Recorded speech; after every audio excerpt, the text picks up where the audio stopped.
Blessings, everyone. This is Noemi with BG2G Justice Advocacy, and I'm starting a series of videos. I recommend you subscribe to my channel regarding what exactly is justice advocacy because it's definitely something new. So, part of the ideas or the foundation of America, right, is this whole thing about Constitution, right?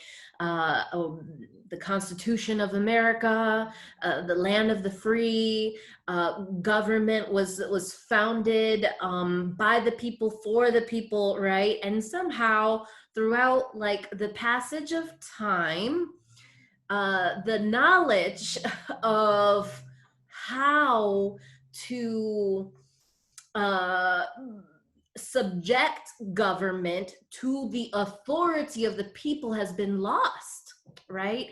And so there's this idea that a government that is under the authority of the people has to subject itself to the authority of the people. But how do we exercise that? How do we tell police officers or judges or lawyers that you're wrong, you're violating my rights, and get results, right? So we have a system, and the system has rules. And so justice advocacy is really about educating the public at large here in America regarding those rules. Now, most people tend to go to law school to find what those rules are. And there seems to be this kind of underlying uh, sentiment, which is very real, that without a lawyer, you just don't have access to the court. But under constitutional law, the court is not capable, does not have authority to deny the people access or access to address their grievances, right? So what's been happening for a very long time is that there's all these little rules. I call them legal injustices, right? It seems like an oxymoron, right? You think that because it's the law, it should be just. No. There are many laws that are unjust, unconstitutional, and the only reason they still exist in the books is because no one has challenged those laws. And so if you've seen my promo, I'm just gonna kind of recap some of the things that I say in the promo, and I really want to kind of expound what I was trying to say in the promo, and I will also add a link below this video with for the promo, just so you know. So justice advocacy is about balancing the scales of power, right? It seems like we've created this monster government that has all this authority, and we, the people, are under it. And it's not supposed to be that way. Government is supposed to be under the people. It serves us. And so when we elect officials, right? Officials, whatever, they're supposed to represent us. But instead, what we find is that our elected officials are running amok. They don't answer. They're not always approachable. They're approachable during, high profile campaigns or things.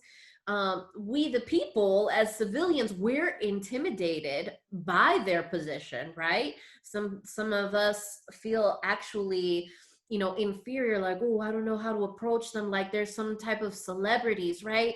And so there's a lot at work, both on the public side and the government side, that justice advocacy is aimed to challenge. One is recognize your power, people. We have authority.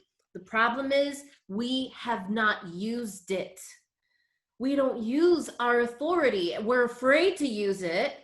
And or we feel that without a lawyer, and to some degree that's a valid kind of claim, without a lawyer we can't access our authority within the court system.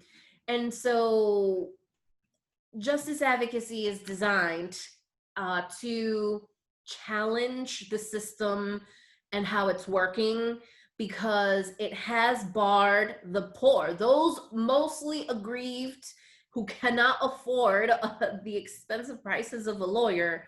The system has barred us.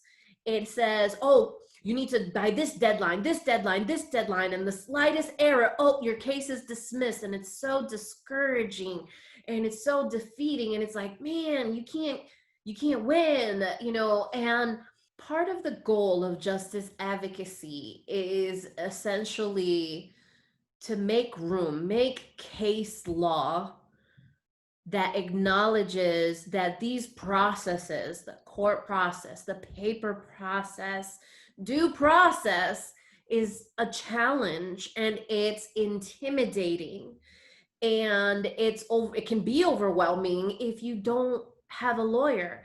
And the idea that, yes, you can have a court appointed lawyer for criminal cases, not for civil cases, as if, the poor don't have civil claims, is just ridiculous.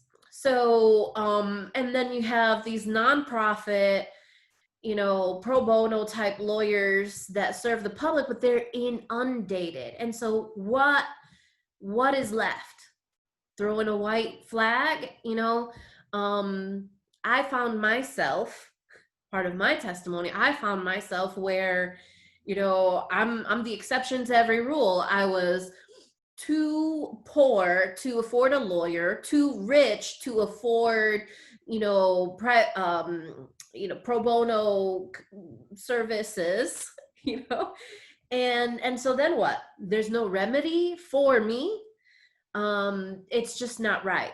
And our government was designed to serve the people. Again, the problem is we, the people, don't have a strategy, or have lost a strategy, or never implemented one, that got promoted to engage the system and to challenge what many people with money have been doing, which essentially is provoking case law that favors them, just oppresses the poor even more. A lot of it was done, I just want to say, kind of just for selfish gain. It wasn't necessarily the ultimate goal to oppress, but when one person is being selfish and another person's being selfish and another person's being selfish and another person's being selfish, then others are undoubtedly just gonna get the brunt end of the stick, kind of thing. But